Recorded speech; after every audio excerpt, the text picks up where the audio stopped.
29페이지. 인문예술 통합지문 21학년도 구모평 지문이었고요. 예술 정의에 대한 미학 이론, 또 그리고 예술 작품에 대한 주요 비평 방법이라는 제목이 나와 있는데, 자, 제목 잠깐만 적어주시고, 어쨌든 우리 오늘 이 지문이 이 교재의 마지막 지문이야, 그지? 자, 주제 통합. 총정리만 한 번만 나온 거죠. 자, 선생님은 항상 뭐부터 챙긴다? 문제부터 챙긴다. 그럼 문제를 보면서 뭘 챙기려고 용 쓰는 거다? 출제의 원리를 챙기려고 하는 거고, 지문을 읽을 때 집중해야 되는 포인트를 잡기 위해서 그러는 것이다라고 말씀드렸죠. 자, 무슨 이런저런 얘기하기 전에 어쨌든 그래, 이렇게 먼저 하자. 문제를 먼저 보고 우리가 뭐 집중해서 해야 되는지 한번 예측을 해봅시다. 지문 안 읽을 거라고 치고 보자고요. 지문 안 읽었은 상태에서 첫 번째 문제 무슨 얘기 나왔어?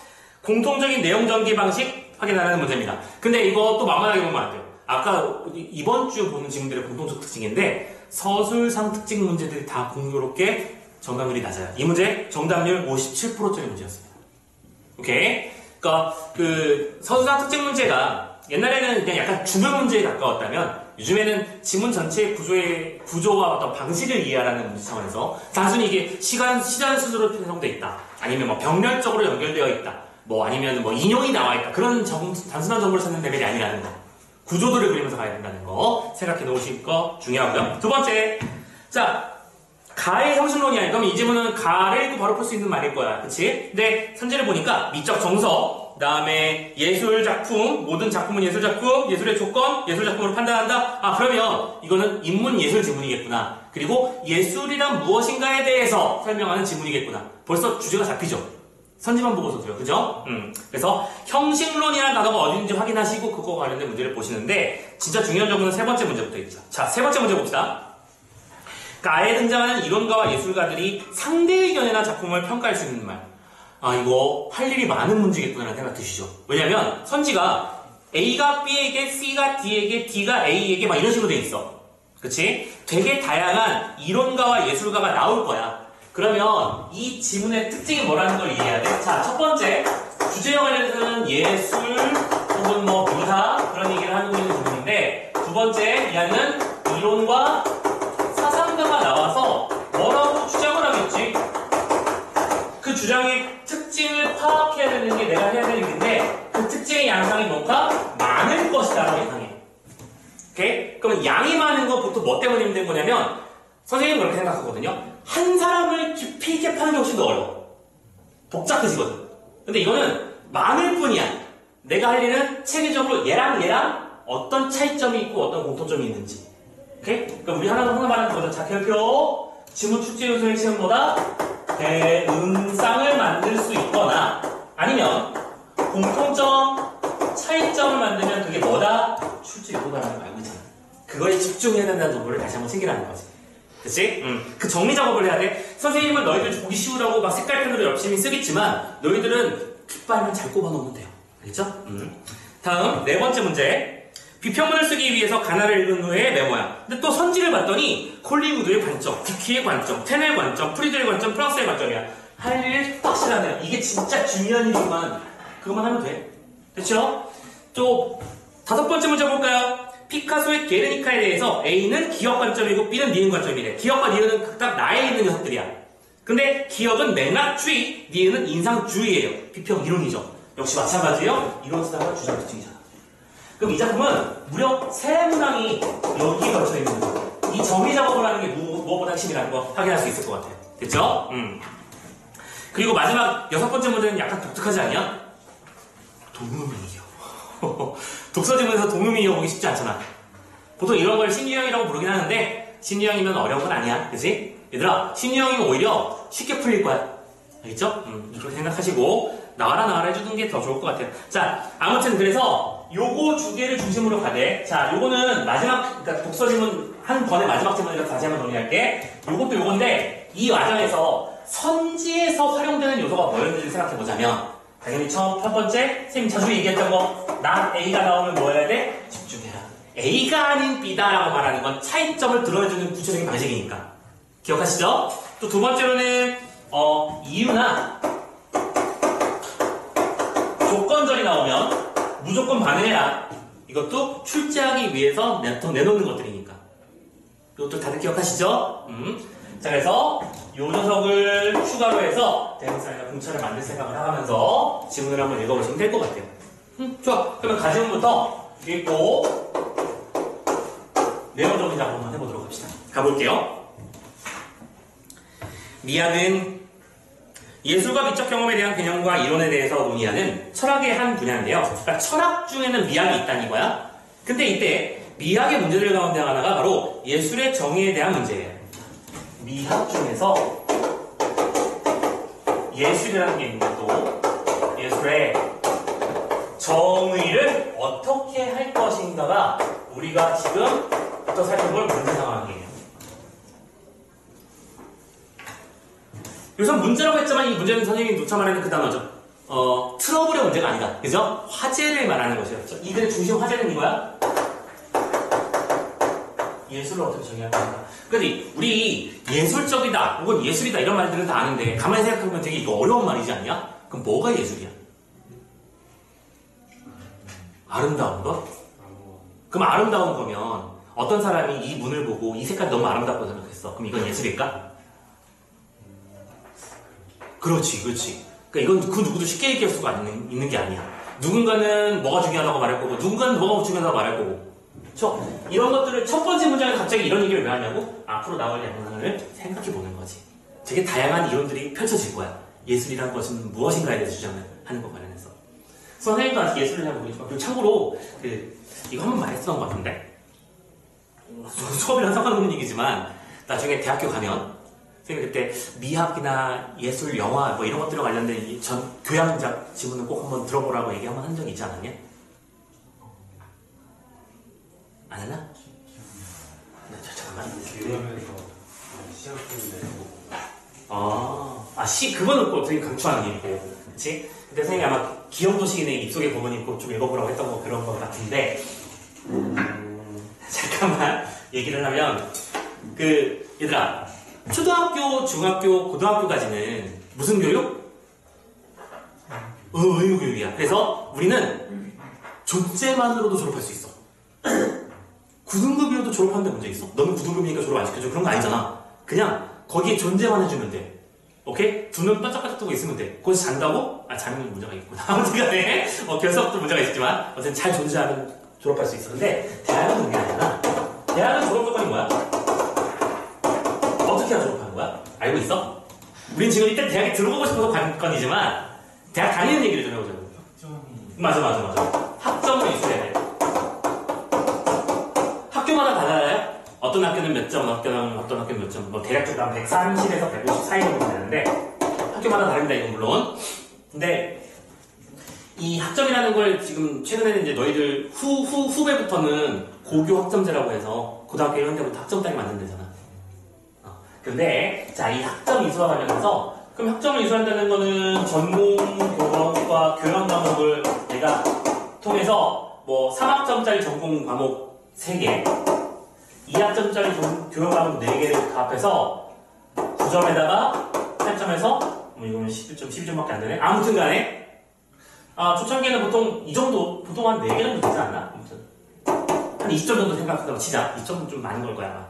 자, 아무튼 이 정도로 이제 전공이나 교양들을 보게 될 텐데, 전공은 빼박이잖아. 그치? 그냥 예를 들어 우리 교과목이 월, 화, 수, 목, 금 이렇게 있으면 AM이 있고 PM이 있으면 전공이 여기 깔리고 여기 깔리고 여기 깔리고 이렇게 됐다 치면 하나 더 깔아볼까? 여기 깔린다 치면 이건 얄짤없이 무조건 나오는 거잖아. 근데 나머지 교양은 내가 선택하기 나름이죠. 어떤 친구는 이걸 최대한 앞으로 몰아가지고 목요일 저녁부터는 나는 학교에 안 가.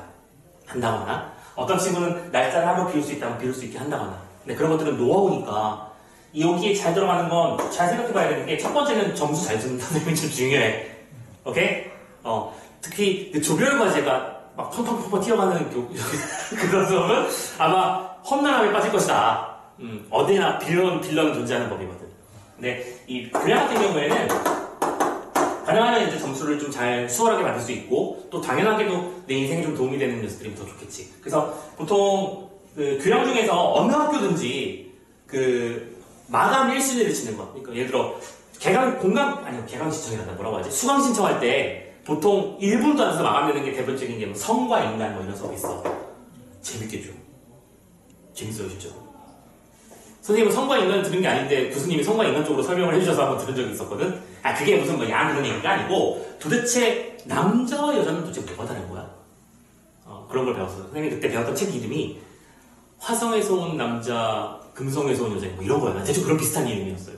그 책을 한번 다 읽고 다 같이 읽고 실제로 우리가 세계를 설정할 때 어떻게 표현하는지를 한번 생각해 보는 거야. 그러니까 뭐 대충 맞는 것도 있고 그래서 막 서로 막 조사도 해가지고 서로 발표도 하고 그랬던 기억이 나는데 재밌었어요. 자, 그런데 갑자기 이 이름을 하냐면 요때 혹시 가능하다면 그 예술과 관련된 교양은 꼭 한번 전문적으로 한번 들어봐. 이게 있는 거랑 없는 거랑은 나는 인생이 좀 달라진다고 생각해. 그냥 요즘 캡틴 마블이 재밌냐? 안 가봐서 모르겠어요. 아무튼 간에 영화가 재밌다고 해서 찾아가는 게 아니라 그렇다고 이걸 또 꼰대처럼 저거는 그 고전 영화학적 관점에서 봤을 때 좀 별로야 이런 것도 있다는 건 개소리고 근데 보는 관점을 다르게 만들어주는 건 확실하게 맞는 것 같아. 선생님이 영화 관련해서 수업을 봤는데 그 영화의 시작부터 시작해서 최초의 영화 보고 그 다음에 흑백 영화가 전성기였을 때 영화사를 쭉 보다가 영화가 어떻게 발전해왔고 그래서 지금은 어떤 영화가 이렇게 막 펼쳐지고 있고 이런 게 배웠었거든요. 그때 배웠던 지식들을 지금까지 써먹고 있고 지금도 비평문을 읽거나 뭐 할 때 도움 크게 되고 있어. 오케이? 미학도 마찬가지고 선생님 특히 그 미술사학이지 이거를 못 들으면 천치의 한이야 지금은. 아니거나 이걸 들었어야 진짜 지금 선생님 보는 눈이 많이 달라졌을 텐데 모던한 게 엘레강스하군요. 이게 아니라 우리는 도대체 뭐 해야 엘레강스한가? 오케이? 모던이란 건 어디서부터 출발하는 것이고 포스트 모던은 왜 나오는 것인가? 그냥 말로만 하고 넘어가는 게 아니라 이런 것들 좀 공부할 수 있었으면 내 인생에 도움이 크게 되지 않았을까? 라는 생각을 합니다. 되게 많은 교양들이 있겠지만 그런 걸 잘 배치해가지고 나중에 이제 그거잖아. 참고로 여기는 학점 이수가 핵심이기 때문에 뭐 3번 이상 결석하면 F 뜨고 뭐 이런 거 조건들을 알고 있지 책임은 자기가 지는 거야. 그래서 어떤 친구는 B가 왔다는 이유로 학교에 안 오고 그럴 수 있어. 대학생이니까. 그치? 대신 책임도 자기가 지는 거야. 오케이? 그 학점에 C가 떠도 그건 내 책임인 거고 A가 뜨면 내 책임인 거고 그것만 생각하면서 대학 가면 되게 재밌는 일이 많이 벌어질 거야. 그래서 수업도 듣고 교양도 듣고 전공 지식도 좀 쌓고 여행도 좀 다니고 선생님 그리고 되게 중요하게 생각하는 거 연애하면서 좀 아픔도 겪어보고 나는 그걸 왜 이렇게 늦게 했을까 모르겠어요. 아무튼 간에 선생님 그때 한 번 얘기했었죠. 선생님 와이프가 선생님 불쌍해한다고. 선생님은 첫사랑이랑 바로 결혼에 꼴인해버린 사람이라서 와이프가 가끔 선생님 보고 불쌍하대요. 네, 괜찮아요. 나는 괜찮습니다. 상관없습니다. 나만 좋으면 됐지 뭐. 자, 아무튼 간에 자, 다시 예술의 정의에 대한 얘기 다시 한번 시작해보자. 자, 아무튼 지금 우리의 과제는 뭐예요? 예술이라는 걸 어떻게 정의할 것인가 그걸 볼 텐데 예술이 자연에 대한 모방이라는 아리스토텔레스의 말에서 비롯된 모방론은 자, 보자. 여기에 문제에 대한 해결안 그걸 그래서 그냥 1번이라고 부르자. 1번 가로로 치자. 물론 모방. 누가 주장했어요? 너무 많이 나와서 그래서 선생님 아리 형이라고 부르는 그분. 그치? 아리 형님이 모방론을 설명하니 이렇게 말합니다. 대상과 그 대상의 재현이 닮은 꼴이어야 한다는 재현의 투명성 이론을 표현합니다. 자연과 그것을 모방한 닮은 꼴을 만드는 게 예술이고 그러면 모방론자에게 있어서 예술적인 건 뭐 하는 거야? 얼마나 똑같이 만들어냈는가. 사과나무를 그렸네요? 사과나무가 오 진짜 같아! 예술적이다라고 말한다는 거야. 오케이? 그러니까 출발은 여기서부터 시작돼 이거죠. 그래서 자 이렇게 전제를 했습니다. 그러나 예술가의 독창적인 감정 표현을 중시하는 한편 외부 세계에 대한 왜곡된 표현을 허용하는 낭만주의 사조가. 그러면 이거는 두 번째 낭만주의. 자 벌써 생성됐죠? 대응쌍이요. 서로 완벽하게 된 쌍입니다. 맞죠? 자 다시 낭만주의 사조가 18세기에 등장하면서 모노론이 쇠퇴를 했는데, 그럼 낭만주의에서 주장한 게 뭐냐면 두 가지 키워드가 있었어. 뭐랑? 첫 번째, 독창적 감정.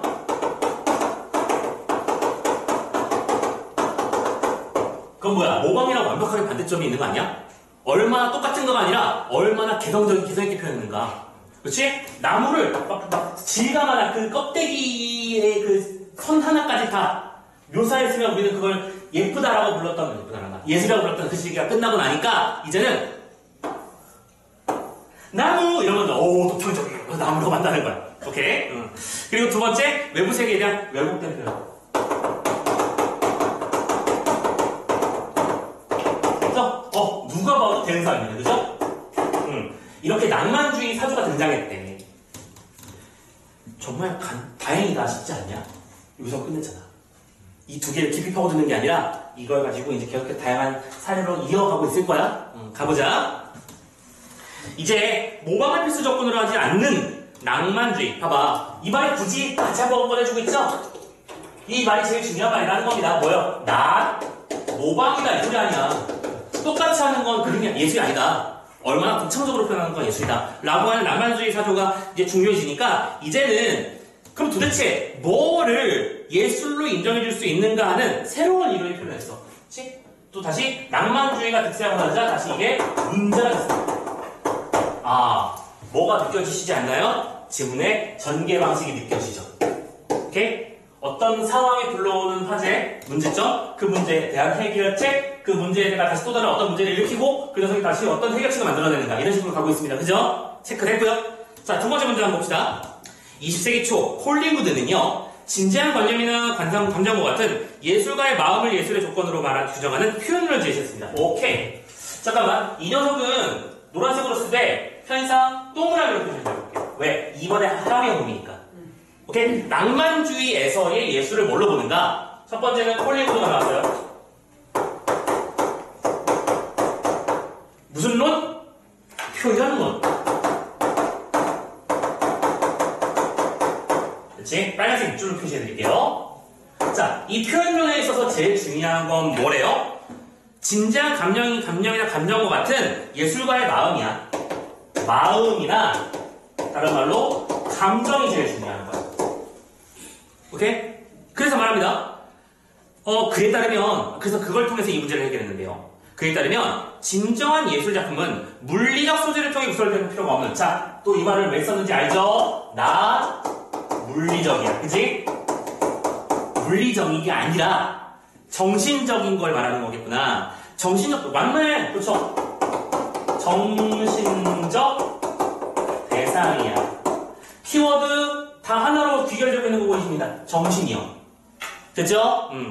여기서 키워드는 모방이었고요. 여기서 키워드는 감정이었습니다. 근데 그 감정 중에서는 여기는 정신이 제일 중요한 거야.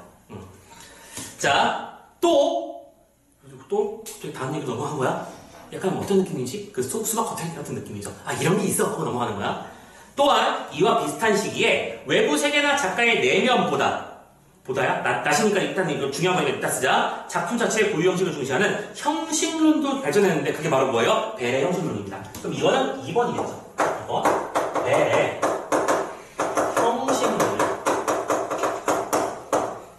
자, 이 벨의 형식론에서 제일 중요한 건 뭐냐면 일단은 외부 세계나 작가의 내면보다 나 물리적, 나 정신적이네. 자, 뭐가 문제지? 이해됩니까 지금? 외부 세계나 작가의 정신이 아니라고 했었으니까 외부 세계는 물리잖아. 그치? 물리도 아니고 그러니까 이것도 그러니까 물리적인 것도 아니고 그렇다고 감정도 아닌 또 뭔가가 있는데 그건 바로 뭐다? 작품 자체의 고유 형식을 중시하는 거야. 작품이 가지고 있는 고유한 형식이라는 게 있어. 어떤 그 형식이 중요한 거야.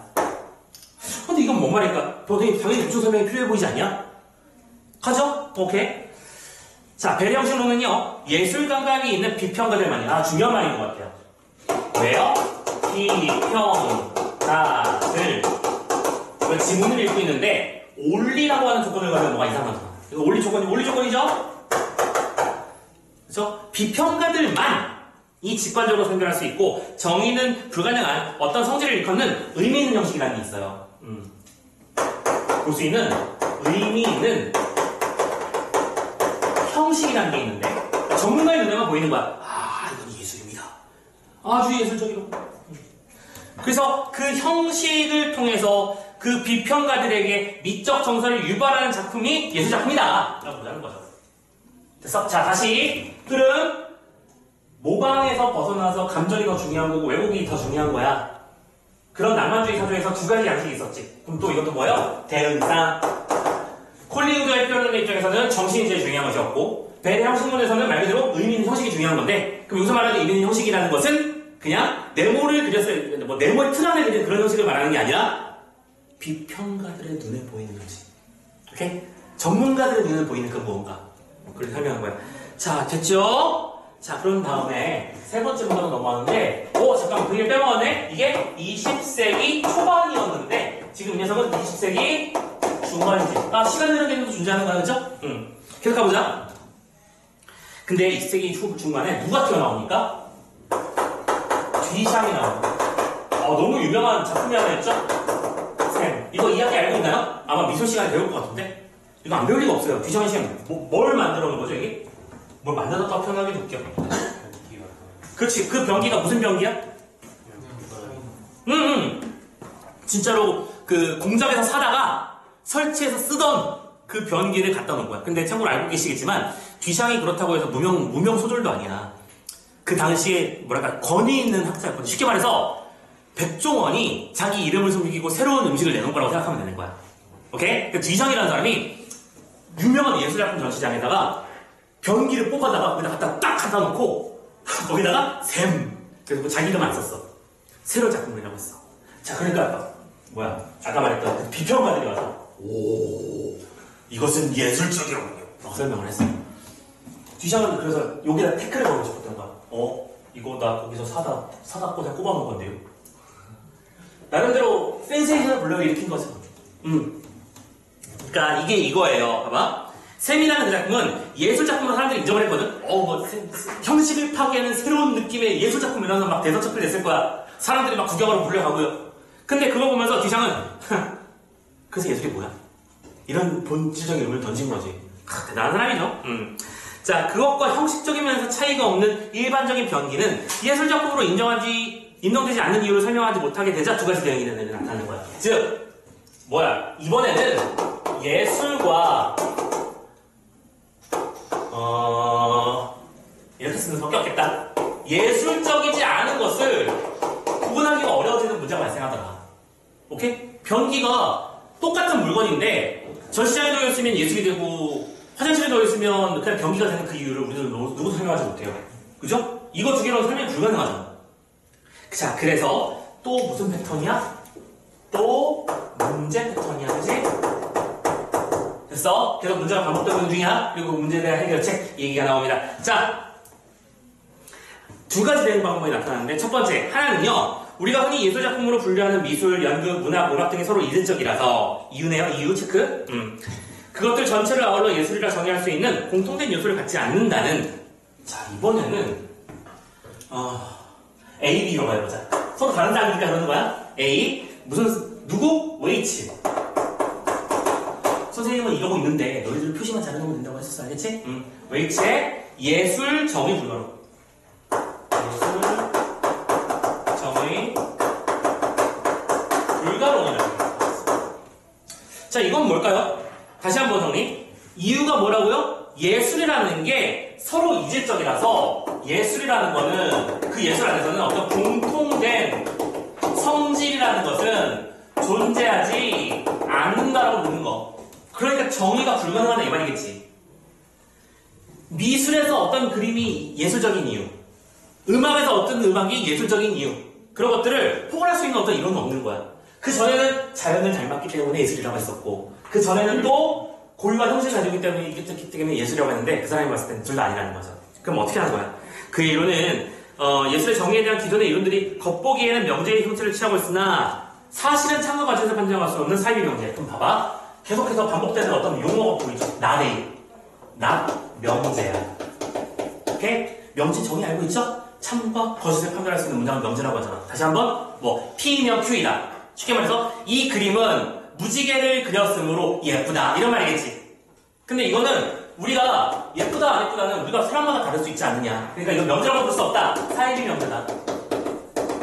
예술과 관련된 명제는 사이비 명제일 수밖에 없어. 그러므로 결국에는 예술 정의라는 것은 뭐하다? 불필요하다. 이거 중요하다 보네. 불필요하다. 정의할 수도 없고 필요도 안 하고. 자, 그런데 그럼 A 주장을 따라가 버리면 결국에는 예술이라고 뭐 정의에 이렇게 공부할 이유가 없는 거잖아. 그렇지? 그래서 또 다른 사조가 나옵니다. 다른 하나는요. 이건 네 번째 단락이에요. 누구? 예술계라는 거대한 사회지도에 속하는 한 사람 또는 여러 사람에 의해 감상의 후보적인 것을 받은 인문 공부를 예술작품으로 규정하는 디키의 제도론이야. 디키의 제도론. 이 얘기에 있어서 중요한 단어는 뭘까? 감상의 후보 자격. 감상의 후보 자격이라는 걸 우리가 줄 수 있다. 그럼 자격은 어떻게 주어지는 건데? 하나의 작품이 어떠한 특정 기준에서 훌륭함으로 예술작품이라고 부를 수 있다는 평가적 이론보다가 달리. 자, 이번에는 평가적 이론. 평가라는 건 무슨 뜻이야? 훌륭하다, 훌륭하지 않다 이 말이겠지? 근데 그런 게 아니라 디키의 견해는 뭐냐면 일정한 절차와 관리를 거치기만 하면, 자, 조건이니까 빨간색으로 써볼게. 일정한 절차와 관리. 예를 들어 이런 거 아닐까? 이 문학작품, 이 혁명근은 이렇게 말했다는 소설은 신춘 문예소설에 당선돼서 많은 사람들이 켰다라고 하는 절차와 관리를 거쳤어. 그럼 우리는 그걸 뭐라고 부르자? 예술작품이다라고 부르자는 거지.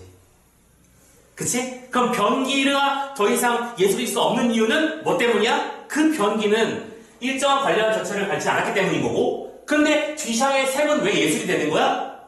일정한 절차와 관리를 거친 거잖아. 사람들이 아름답다고 느끼는 통과 이해를 거쳤으니까. 그 말이야 지금 이거.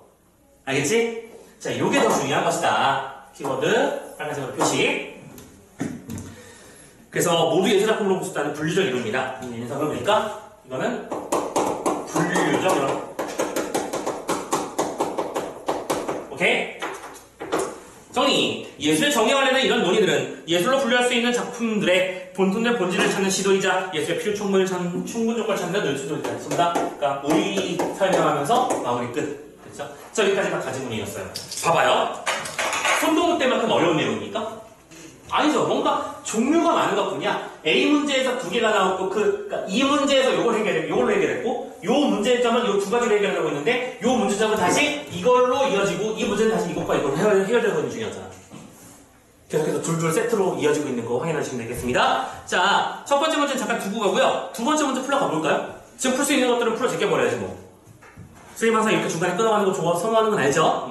가자. 1번. 미적, 그러니까 형식론은, 판에서 동그라미 쳐볼까요? 자, 요거죠, 요거.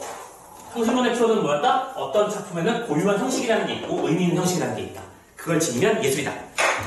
1번. 미적 정서를 유발할 수 있는 어떤 성질. 다른 말로 번역해볼까? 미적 정서를 유발하는 성질이 뭐였어? 의미 있는 형식이었잖아, 여기서. 그치? 의미 있는 형식을 근거로 예술작품의 여부를 판단한다. 1번이네? 그지? 근데, 선생님 이런 얘기도 자주 했잖아. 우리는 내 스스로가 답에 자신이 없어. 2번도 봐야겠고, 3번도 봐야겠어. 그러면서 틀리는 거라고요. 2번 볼게. 잘 봐. 모든 관람객이. 아니죠? 여기서 나온 거네요. 모든 관람객이 아니라 누구? 비평가를 많이 볼 수 있는 의미 있는 형식이라고 썼지. 차이점 확인되시죠? 세 번째.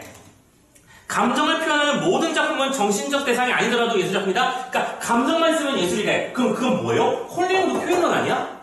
그러니까 이 대응사에서 문제를 낸 거지. 선지가 왜 나오는지 보이시죠? 오케이? 대상의 특징을 나타내는 조건, 요거. 대응사 선지화되고 있는 거 확인하셔라. 네 번째, 외부 세계의. 아니야. 외부 세계의라는 말은 필요 없어. 외부 세계는 아까 물리적 요 말이었잖아. 대상의 특성, 나의 요소에서 선지 나오고 있는 거 보이시죠? 오케이? 네 번째 확인했고, 다섯 번째, 특정한 사회제도에 속하는 모든 예술가. 잠깐만. 특정한 사회제도에 속하는 모든 예술가. 맞을 글자. 예술가, 비평가가 자격을 부여한 작품. 자격을 부여했다? 자격. 이거는 여기 나오는 말이었잖아. 좀 엉뚱한 데서 가져온. 됐지? 그럼 답은 1번밖에 없는 게 확실하게 결정됐습니다. 선지 구성 어떻게 했는지 보세요. 선지들이 어디서 튀어나온지 보시라고요. 이거에서 나온다. 그치? 자, 세 번째 문제도 풀 수 있어야 돼요.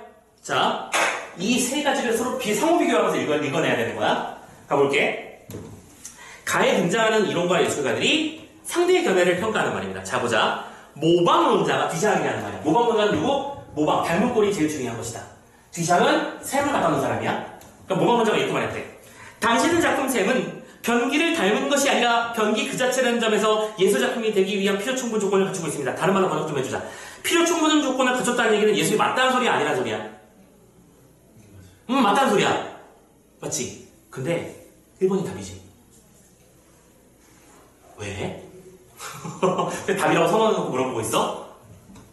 왜 1번이 뭐가 잘못됐어?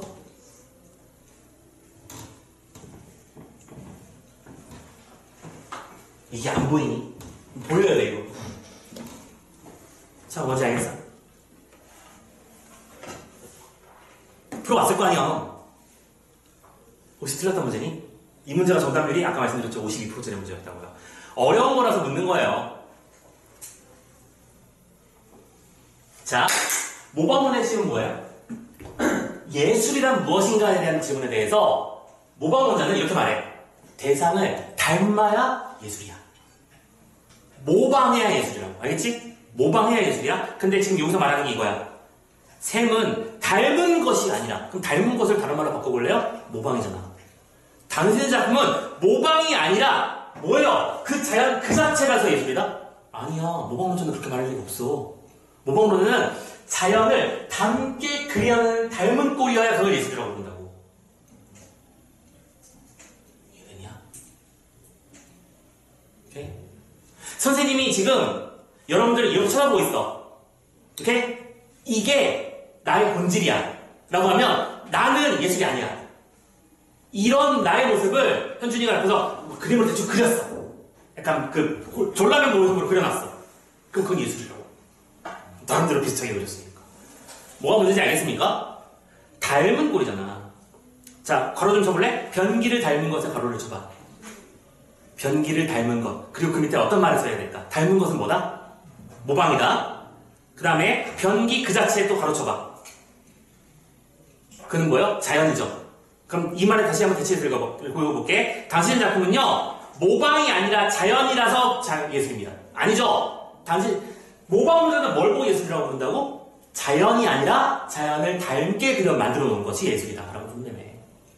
그래서 1번이 답이야. 선생님, 식단한 얘기 안 합니다. 이 답도 엉망진창으로 막 퍼져 있어요. 3번이 8%, 4번이 19%, 5번이 14%막 찢어져 있어요. 답을 못 찾겠는 거야, 그러니까. 이게 무슨 소리인지 이해가 안 되니까. 쉬운 문제는 아닙니다. 하지만 충분히 답의 근거를 잡을 수 있어. 그러니까 이게 안 보이죠? 더럽게 안 보이지? 그렇지? 안 보이는 상태에서 1번도 대충 느낌은 뭔가 알겠어, 그렇죠? 그러니까 잘 안 보이니까 2번 넘어가 보자. 2번 봐봐. 낭만주의 예술가가 뭐보는 중에 낭만주의 예술은 뭐였죠? 독창적인 감정이나 외국된 표현이 허용되는 걸 낭만주의라고 불러. 대상을 재현하기만 하면 예술가의 감정을 표현하지 않은 작품도 예술 작품으로 인정하는 당신의 견해는 받아들일 수 없겠지요. 왜냐면 봐봐. 예술 작품 감정을 표현하지 않든 중요한 건 그 감정 상태에서 독창성과 왜곡성 이걸 기준으로 판단하는 거기 때문에 2번 충분히 할 수 있는 말이 아닐까? 그쵸? 세 번째 표현론자가 낭만주의 예술가. 표현론자는 아까 뭐였었죠? 오케이. 정신이 중요했어. 마음과 감정이야. 당신의 작품은 마음을 표현한 거니까 예술 맞습니다. 라고 말하는 거 맞잖아요. 문제 없죠?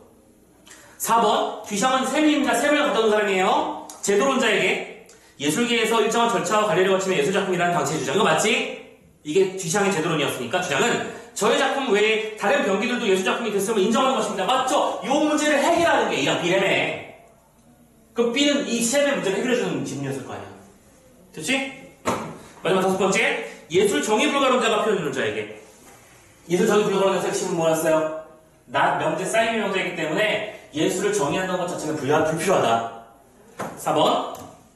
마지막 문장. 5번. 마지막 문장. 참과 거짓을 판단할 수 없기 때문에 받아들일 수 없습니다. 표현론자들은 아까 뭐라고 썼냐면 감정이 있으면 맞다. 근데 그것은 쌓이는 명제다. 그런 걸 판단 불가능하다고 말하는 게 웰치의 자유주의 중간 병인 예술 정의 불가론의 입장이겠죠. 되셨습니까? 자, 그런 문제였어. 여기까지가 세 번째 문제. 핵심 됐습니까? 자, 마무리했고 관련된 문제 다 해결했으니까 이제 나지문 정리하러 가볼까요? 나지문은 요 정도 충분할 것 같아요. 나지문의 첫 번째 문제 한번 가보자.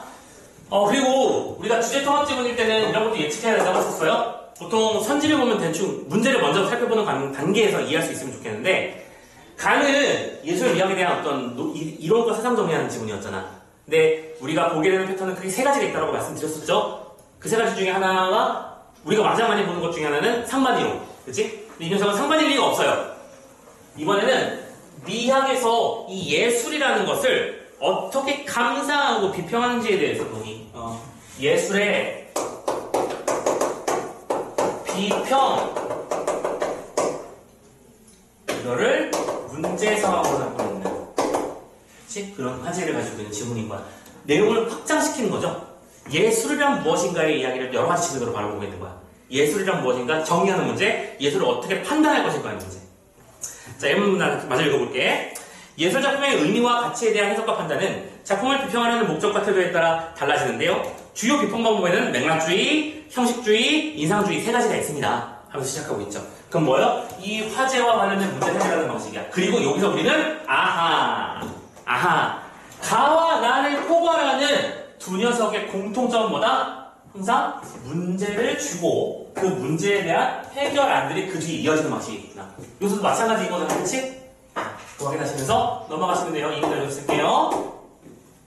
자, 이 문단 먼저 기억. 맥락주의 비평이요. 자, 이 녀석의 정의를 한번 따져가 보자. 비평을 할 때, 그러니까 비평이 뭐야? 이 작품은 이러한 점에서 훌륭합니다. 이 작품은 이런 점에서 쓰레기 같군요. 그쵸? 그런 얘기 하는 거예요. 쓰레기 같은 거죠. 아무튼 간에. 이번에 최근에 마블 영화랑 디즈니 애니가 아주 그냥 죽을 쓰고 있더만. 이번에 누구지? 백설공주인가? 인어공주도 뭐 난리 났었고요. 그죠? 그렇지. 그거는 PC의 문제가 아니고요. 페미니즘의 문제가 아니고, 그냥 내 머릿속 백설공주 돌려줘야. 그래서, 백설공주는 내가 어렸을 때부터 만들어놓은 이미지라는 게 있는데, 우리는 그 구현도가 높으면, 그치, 훌륭하다고 말하잖아. 특히 알라딘에 보면, 자스민 공주? 너무, 머릿속에서 생각했던 거랑 너무 뭐랄까, 흡사한 느낌이 많아서 되게 흥미롭고 흥미진진하게 봤잖아요. 그죠? 근데 우리는, 거기서, 지니 역할을 그게 누구지? 알아? 그렇지. 윌 스미스도 기깔나게 했고. 진짜 멋있게 잘했더라. 아무튼 간에, 그러니까 그런 식으로 틀어주는 건 되게 멋지고 자연스럽다고 느끼는데, 백설공주가? 인어공주가? 좀 거리감이 있더라고. 그래서 선생님도 보지도 않았어. 보지도 않았는데, 안 보고도 비평할 수 없으니까. 그래. 죽을 쓰고 있더라. 자, 아무튼, 그러니까 어떤 것이 훌륭한가 훌륭하지 않은 거에 대해서 예측을 해보는 게 비평입니다. 자, 맥락주의 비평은 뭐냐면, 예술 작품이 창작된 사회 역사적 배경에 관심을 갖는, 핵심어는 이거네요. 사회 역사적 배경에 관심을 갖는 것. 그리고 대표적인 맥락주의 비평가는 누구예요? 텐입니다. 사람 이름이 텐이에요. 오케이.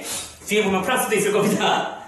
예술 작품이 창작된 당시 예술가가 살던 시대의 환경, 정치, 경제, 문화, 그리고 상품의 사회에 미치는 효과 등을 예술 작품의 비평의 중요한 근거로 삼는다. 됐죠?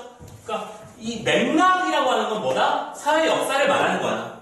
오케이? 그리고 중요한 건 그 이유 부분을 잘 봐야 되는 거지. 같은 말을 반복한 것 뿐이니까 거기서는. 그 이유는요. 예술 작품이 예술가가 속해 있는 문화의 상징과 믿음을 구체화하며 예술가가 속한 사회의 특성을 반영하기 때문이죠. 사회나 문화의 내용이 반영될 수밖에 없기 때문이야.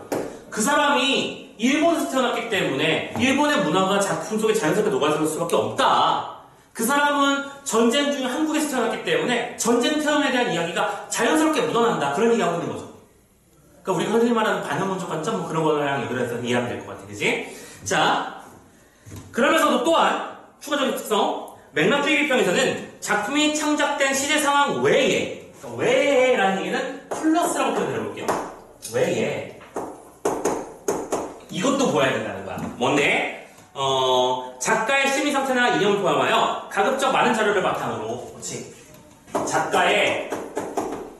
심리?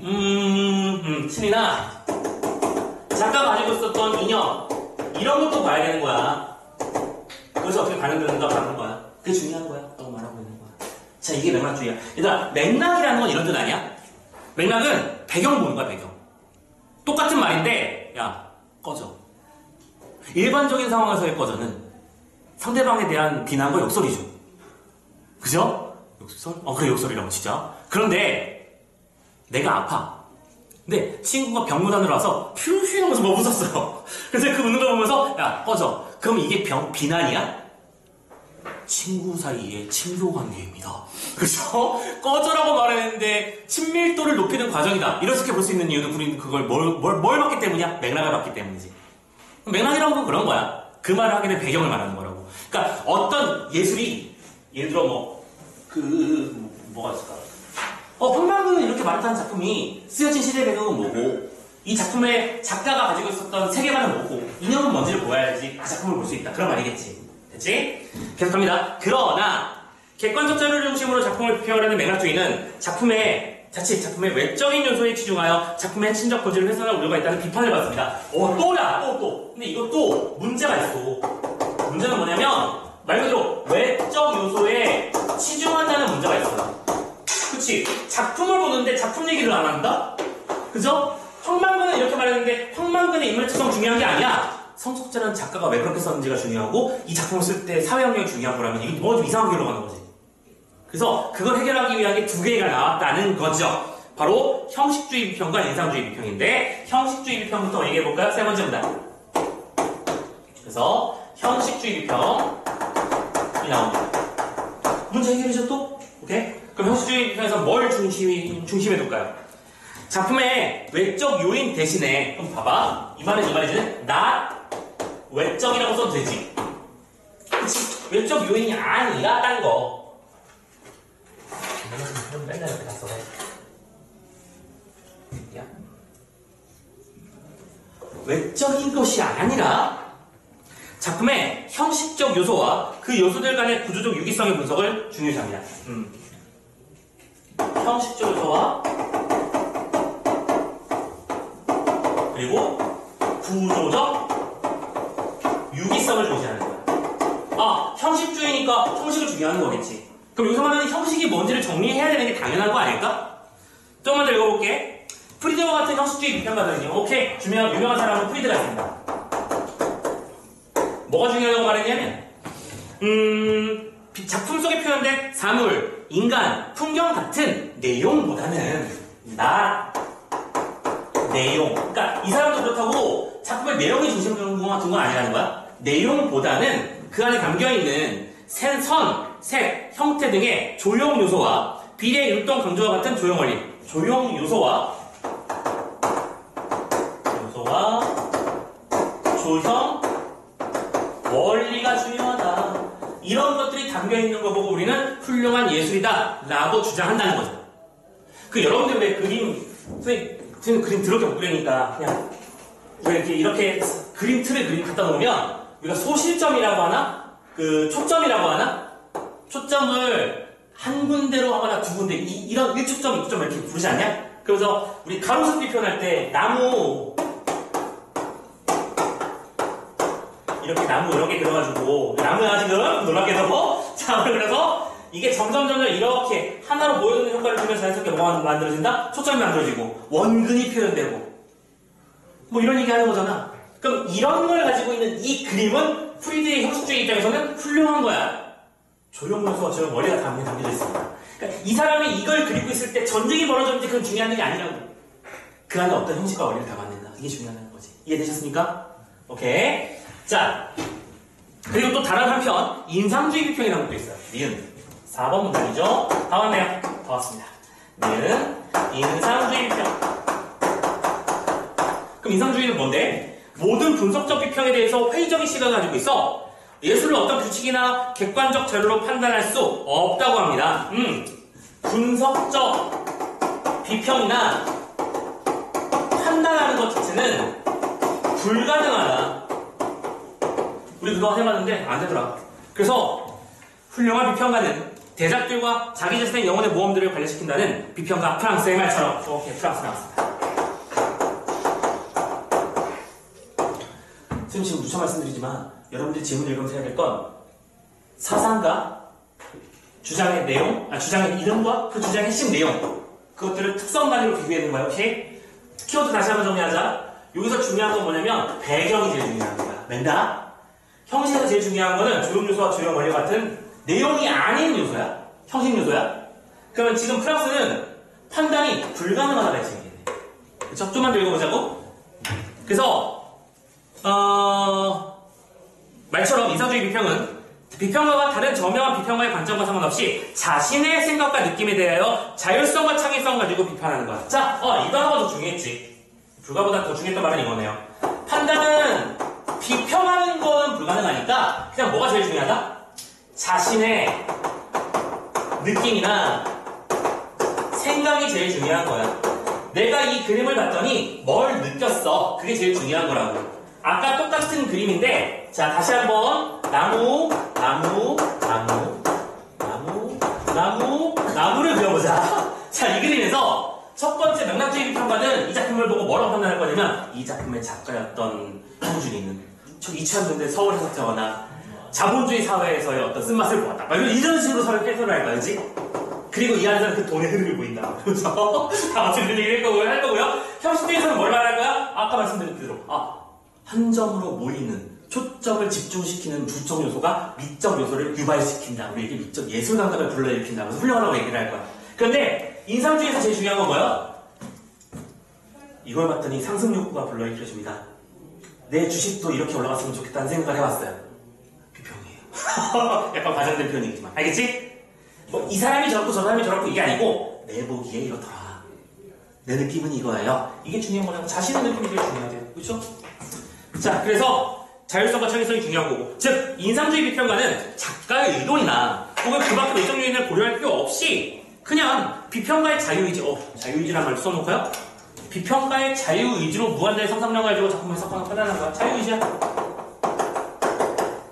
다른 사람들이 뭐라고 말하는지 중요한 게 아니야. 내 보기에 그렇더라. 오케이? 자, 다 봤습니다. 그럼 이제 문제 좀 풀고 마무리 작업 해볼까요? 자, 첫 번째 문제부터 확인하러 가보도록 할게요.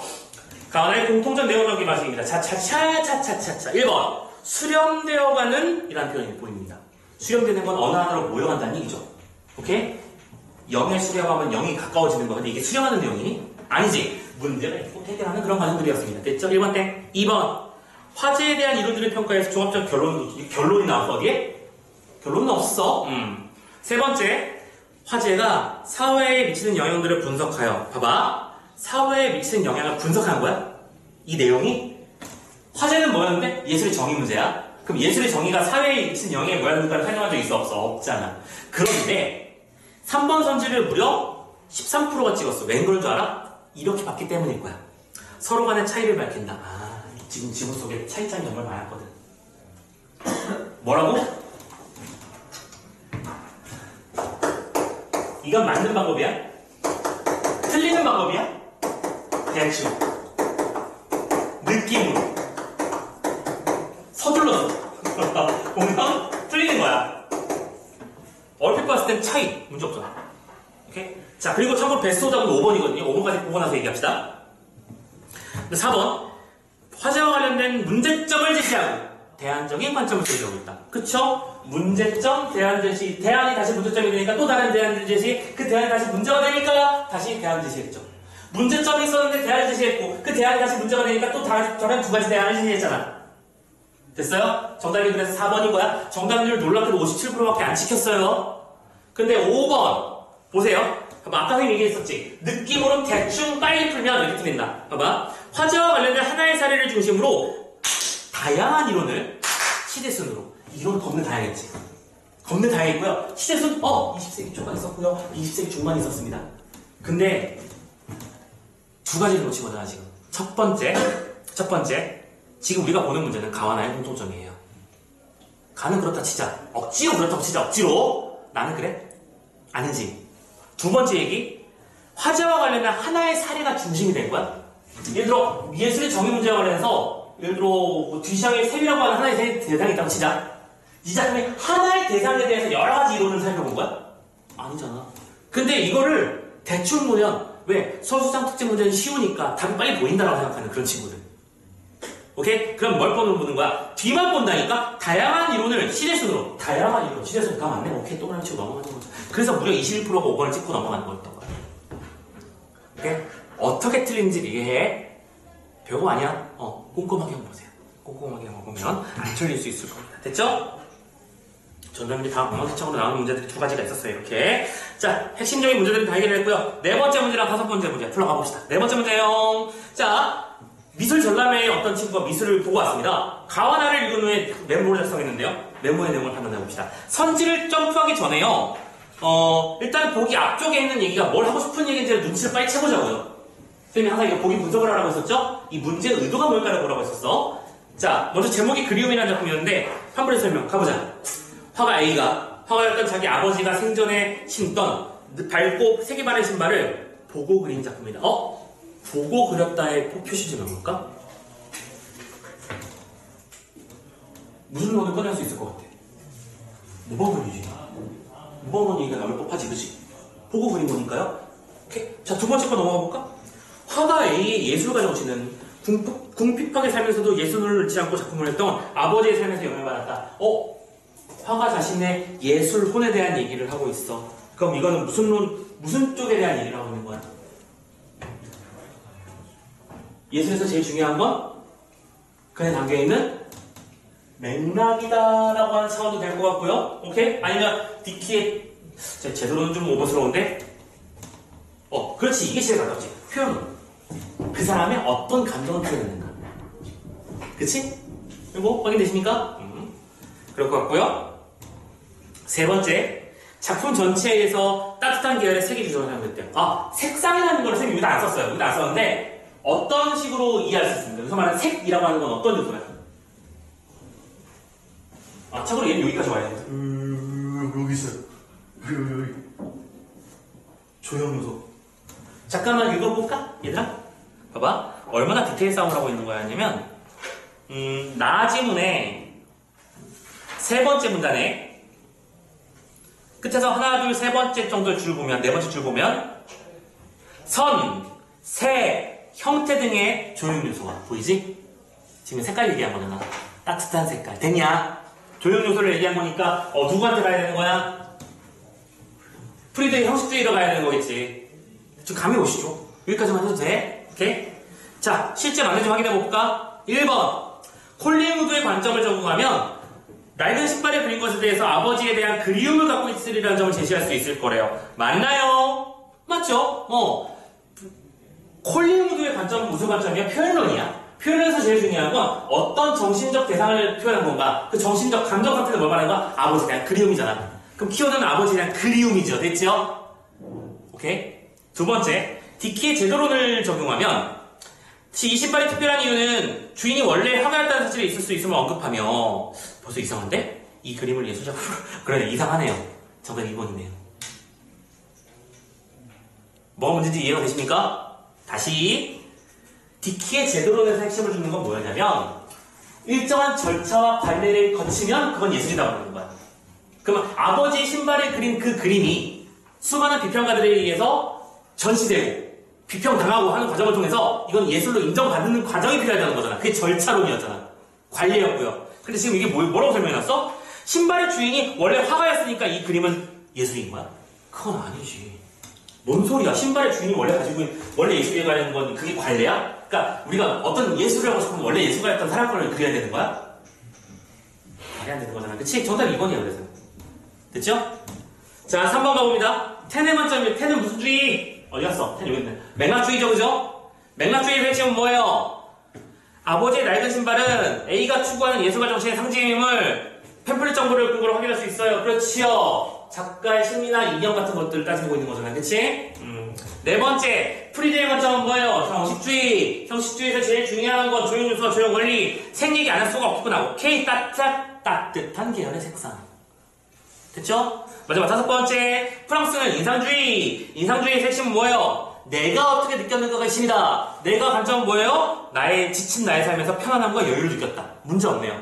이렇게 분석할 수 있겠지. 오케이? 작품을 주고 맥락주의에서는 이런 장면에서 훌륭하다. 뭐 현실주의에서는 이런 장면에서 가치를 느꼈다. 이런 식으로 비평할 수 있다는 거야. 자, 그리고 마지막 5번 다섯 번째 문제로 마무리 작업해보자. 자, 피카소가 그린 게르니카라는 그림이에요. 너희들은 이 그림을 보면서 뭐가 느껴집니까? 혼돈, 파괴, 그래서 뭐 그런 거 느껴지지 않냐? 자, 볼게. A는 기억 관점이고요. B는 니은 관점입니다. 기억 관점은 맥락주의였고요. 니은 관점은 인상주의입니다. 자, 그러면 얘들아, 선지를 빨리 봐봐. 1, 2번은 맥락주의지. 그럼 A를 읽고 맥락주의적으로 A를 판단하면 되는 거야. 그치? 또, 아니, 1, 2번을 판단하면 되는 거야. 3, 4, 5번은 인상주의, B랑 연결되는 겁니다. 맞습니까? 파악해보러 가봅시다. 고! 먼저 A부터. 1937년 히틀러가 바스크 사랑마을인 게르니카에 30여 톤의 폭탄을 퍼부어 수많은 인명을 살상한 비극적 사건까지 끊자. 그걸 우리는 뭐라고 부를 수 있는 거야? 그렇지. 이게 맥락이잖아. 이 그림을 그리게 된 배경이야. 그 맥락을 울부짖는 말이나 부러진 칼 등의 상징적 이미지를 활용해서 전 세계에 고발했어. 그럼 뭐요? 사회적으로 나타내는 효과지. 오케이? 자, 그럼 봐봐. 1번. 역사적인 정보를 바탕으로 맥락을 해석한 거 맞지? 두 번째, 2번. 작품이 사회에 미치는 효과를 드러내고자 한 것도 맞지? 그게 맥락주의에서 제일 중요한 가치니까. 문제가 없네. 3, 4, 5번. B 읽어봅시다. 물달린 동물은 슬퍼 보이고 아이는 고통스러워 보입니다. 우울한 색상과 기괴한 형태들이 끌어들이는 것 같고요. 그런데 빛이 보입니다. 고통과 좌절감이 느껴지지만 희망을 갈구하는 훌륭한 작품이죠. 자, 아까 인상주의에서 제일 중요한 거 뭐였죠? 나는 이걸 이렇게 느꼈어요. 그렇지. 자신의 감정이지. 자신의 감정에 따라서 해석한 거 맞죠? 오케이? 가봅시다. 1번. 슬퍼 보이고 허수하고라고 서술한 것은 작가의 아니지요. 누구의? 나의 뭐라고 하면 안 되겠구나. 비평가의, 그치? 비평가의 심리적 상태를 표현하는 것이겠지. 아니, 작가의 심리 상태를 표현한다고 말하면 이건 무슨 논이야? 표현론이죠. 그죠? 누구의 것? 자신의. 그리고 또 여기서 한번 느낍니다. 이 문제 역시 이 수식하는 말이 답의 포인트였구나. 오케이? 아까 그 수식하는 부분, 꾸미는 부분 이런 거 조심하라고 했었습니다. 그죠? 똑같이 나오죠. 답은 3번이었습니다. 4번. 비평가는 누구야? 나야, 나. 내가 비평을 한 거잖아, 얘들아. 나의 주관적인 인식에서 반영한 거 맞고요. 나의 자유로운 상상력을 말하는 거 맞잖아. 그러면 비평가의 주관적인 인상, 비평가의 자유로운 상상력, 비평가의 심리적 상태를 표현해야 되는 거잖아. 근데 여기서 갑자기 작가의가 튀어나왔지. 혼자서 이상하게. 정답은 그래서 3번인 겁니다. 되셨습니까? 자, 지문을 이렇게까지 정리할 수 있겠고, 마지막에 있는 동음 이어 문제는 굳이 설명하지 않을게요. 여기서 말하는 이론과 서로 다르다는 그 다른 이론은 좀 다른 얘기니까. 자, 오늘 독서 지문은 여기까지 하는 걸로 하도록 하겠습니다. 고생하셨고, 자, 좀 더 쉬었다가, 숨이 찬다. 쉬었다가 이쪽에 마지막 국어사 마무리 좀 해봅시다. 아마 오늘 다 끝내지 못할 것 같아요.